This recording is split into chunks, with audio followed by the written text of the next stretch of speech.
Bienvenue fidèles abonnés téléspectateurs de Wazalendo DRC TV. Pour ne rien rater, nous vous invitons d'aimer et partager massivement. Bienvenue encore une fois de plus fidèles abonnés téléspectateurs de Wazalendo DRC TV. Nous sommes heureux de vous rencontrer aujourd'hui pour vous informer. Mais avant tout, abonnez-vous, aimez et partagez massivement pour ne rien rater. Le porte-parole de Wazalendo demande à l'Assemblée nationale de tout mettre en œuvre pour dénicher tout cela qui sème la terreur en coulisses. Suivez l'intégralité. Oui, cher peuple congolais, chers amis de la presse, nous revenons encore devant vous. En fait, nous sommes persuadés que le temps de la rédemption, le temps du salut du peuple congolais est arrivé. Et il n'y a que la paix, il n'y a que la vérité qui affranchit, il n'y a que la vérité qui libère. Donc, quoi que nous fassions, la lutte armée, sans que nous puissions crever l'abcès, n'est-ce pas, des causes profondes de l'origine de nos malheurs, nous n'y parviendrons pas. Vous êtes sans ignorer que l'AFDEL est venu sous le prétexte de chasser la dictature de Mobutu, mais les envahisseurs en ont profité pour liquider les leaders charismatiques que nous disposions à l'époque, notamment dans différentes communautés, en éliminant tribus, si vous le voulez, en éliminant tous les leaders ecclésiastiques, les leaders politiques, les leaders traditionnels, les leaders économiques et politiques, en fait de planter les leurs. Et voilà pourquoi nous vivons un cycle infernal de violence et nous n'avons pas de... Malgré que nous soyons représentés à différentes instances, nous n'avons pas de parlementaires, des hommes d'affaires, des hommes religieux qui dénoncent au plus haut niveau cette situation. Voilà pourquoi nous avons l'option de dénoncer, n'est-ce pas, les réseaux de l'ennemi pour que progressivement, soit ils se convertissent, ou carrément, ils dégagent. Voilà, nous sommes à la troisième phase de dénonciation. Si avant-hier on avait dénoncé ces réseaux qui voulaient à tout prix nous attenter en dénonçant M. Kirivita et Sebujangwe Bertin. Par la suite, nous avons dénoncé M. Vunabandi Kanyamihiko Célestin. Maintenant, nous arrivons à dénoncer. Nous avons aussi dénoncé un autre réseau, c'est le troisième. Donc là, nous sommes au quatrième. Il y a un troisième réseau qui était construit par Robert Seninga et sa suite. Maintenant, nous sommes au quatrième réseau, ou à la quatrième dénonciation, ou au quatrième épisode. Notamment, M. Oswald Mouking, que j'ai dénoncé dans la troisième partie, mais je voudrais compléter quelque chose. Ces enfants sont tous boursiers aux États-Unis au compte de Kigali, ceux qui sans doute peuvent aller vérifier. Et ce monsieur, il a joué son influence au sein de la FCM23 pour implanter monsieur qu'on appelle Bazinga comme cordeau de creuseurs artisanaux dans le site minier de Rubaya. Comme je l'ai dit tantôt dans ma dénonciation précédente, les leaders des Massissi, principalement de la communauté Hutu et d'autres communautés comme Honde et autres, ont été subtilisés par Mangachuchu dans l'objectif d'endormir le peuple et de faire de ce peuple des esclaves. Mangachuchu avait une société d'exploitation minière industrielle qui n'avait jamais installé. Et ce sont les bas peuples qui se battaient corps et âme pour exploiter à leur péril les minéraux et Mangachuchu imposait les monopoles. Mais tous les leaders, en commençant par Seninga et les autres, kandi icagukundira si ikindi ni ubunyangamugayo no kwitanga guhagarara wemye ntudohoka ngo azahora gushimira iteka. Natwe twese niyo ndirimbo watubereye indashyikirwa, twaragutumye uradutumikira, utwiyambaje turagutora, none umusaruro twarawubonye kandi koko ejo ni heza. Reka nsoze ntarambanya, ibyiza byose ndabigutuye, ndasaba Imana yo nyiri byose ikongere kurama no kuramba, mukomeze tugezeho ibyiza, nta gutezuka, turagukunda, burakarama Seninga.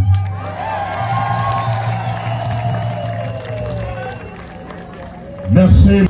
Était de l'accouplement qui avait pour mission d'endormir le peuple et de l'utiliser comme esclave. Beaucoup de morts, beaucoup de victimes, beaucoup de détournements, mais jamais ces parlementaires n'avaient osé dénoncer. Alors M. Oswald a joué ce rôle pour imposer M. Bazinga comme cordeau de creuser artisanaux dans la zone sous occupation du M23. Murabizi mwese ariko byabaye ngombwa ko uyu munsi naje nje nk'umuryango ndi kubona umuryango.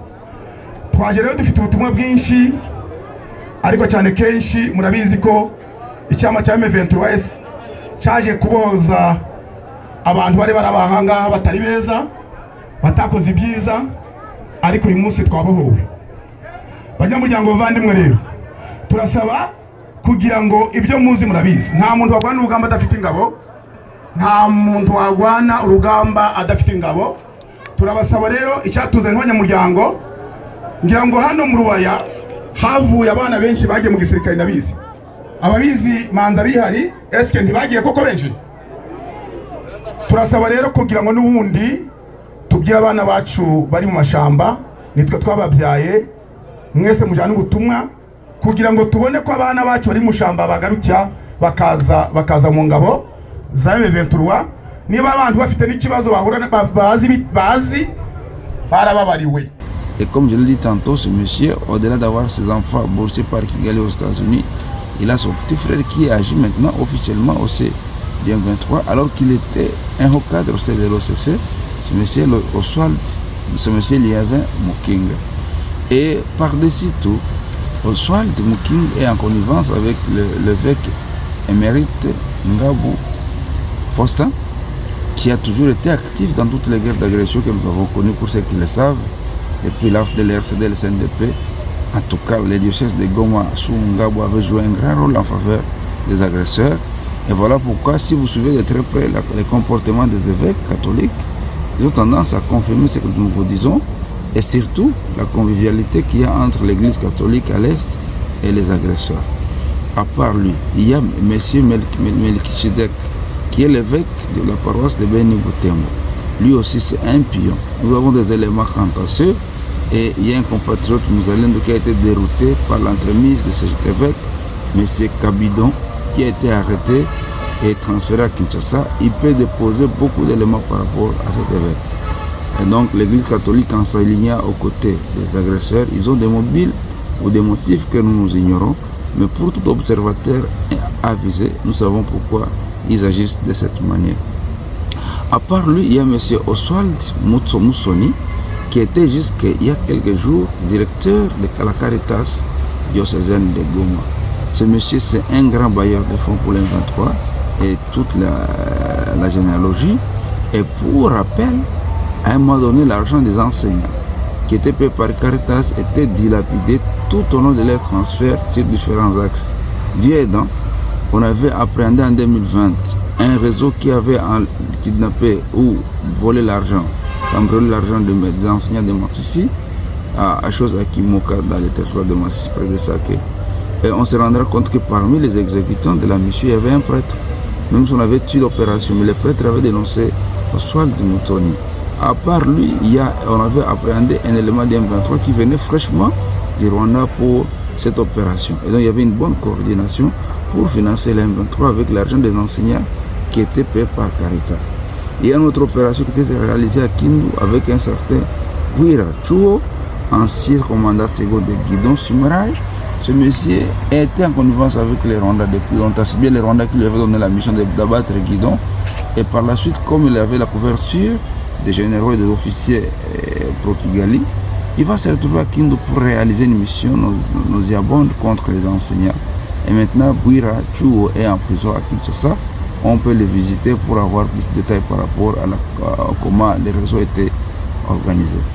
Et donc, en dénonçant, nous n'y allons pas par le dos de la prière. Et nous n'y allons pas, nous y allons avec objectivité. Voilà pourquoi nous avons tendance, nous avons l'objectif de dénoncer tous ceux qui sont en complicité avec l'ennemi, de toutes tendances confondues. Nous avons commencé par les Nord-Kivu, si vous le voulez bien.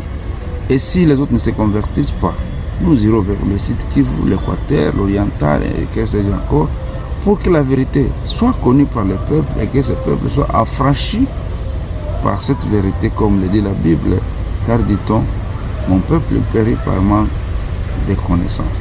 J'en profite aussi pour dénoncer Félix Runte Chirwa, qui est un notable roulé pro-Kigali, pro-Kagame, Lontago, vice-gouverneur de province de Nord Kivu avec Julien Paluku Kahongia, mais jamais satisfait et il continue à servir l'ennemi en recrutant la jeunesse Houndé à adhérer massivement dans cette cacophonie d'agression. Donc il y a autant de traîtres qui doivent être démystifiés sur le plan politique, économique, pourquoi pas ecclésiastique ou société civile, que sais-je encore. Et là, on va asseoir une très bonne politique chez nous qui permette à ce que le bas peuple se prenne en charge pour leur bien-être, voilà. Et non pas avoir des leaders en pacotille façonnés par Kigali qui jouent ouvertement le jeu de l'ennemi. J'en profite pour vous annoncer qu'ils sont agités, ils ont fait des réunions de planification et maintenant ils se préparent à lancer une plainte contre moi. Ça c'est quand même badiné, parce que s'il faut le faire, j'aurais même voulu qu'il y ait une audience foraine en public. À Kinshasa, on m'invite, on me paie le billet, j'arrive au stade des martyrs. Je vais tout dénoncer, je répétais avec aisance tout ce que j'ai dit, parce que j'ai des évidences. Et là, ils veulent victimiser deux sœurs que j'ai citées, notamment Ingrid Mourekatete, n'est-ce pas, Sebiraï, et Aldegon Sebiraï, qui sont effectivement membres de leur réseau, même si elles sont au stade embryonnaire. Mais ce sont des évidences de témoignages que j'ai donnés. Et ces femmes, si elles s'arrêtent à poser la plainte, donc je suis vraiment prédisposé à donner plus d'éclaircissement quant à ça. Ils ont copié-collé une plainte orchestrée par Kigali contre moi il y a 3 ans, pratiquement en 2022, quand nous démettions l'M23 de Rumangabo et de Kibumba.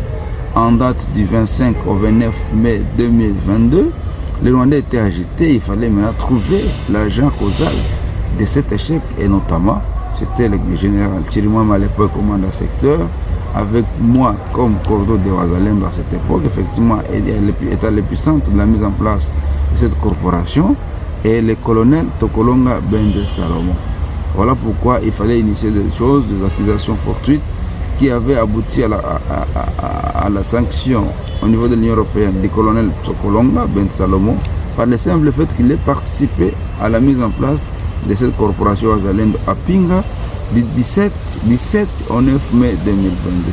Moi-même, j'en serai victime une année plus tard, notamment en juillet 2024, je m'excuse. L'Union européenne aussi me condamnait pour me dire que tu ne dois plus visiter l'Europe, si tu avais de l'argent, on va confisquer. Pourtant, je n'ai rien. Je n'ai même pas un franc compte bancaire ici. Et chez nous, comment j'aurais de l'argent à l'étranger? Je n'ai jamais rêvé visiter l'Europe parce que pour moi, si le Congo est rétabli et que la paix est systématiquement rétablie, bien, retour au Natal, à moi, c'est le paradis sur terre. Nous pouvons vivre l'été, au mois de juillet, pendant le climat chaud.